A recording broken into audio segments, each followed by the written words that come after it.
I'm looking at a 2002 Buick LeSabre, and I was wondering if the blend door will work in the 02 Limited LeSabre if this is different right here.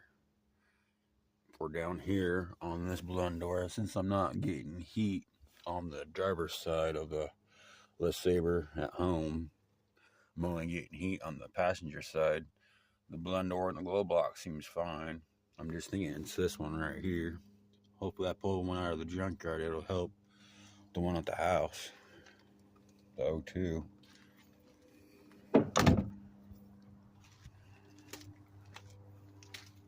So you think it'll work on the 02? For this being an 02? The climate thing on the dash being different?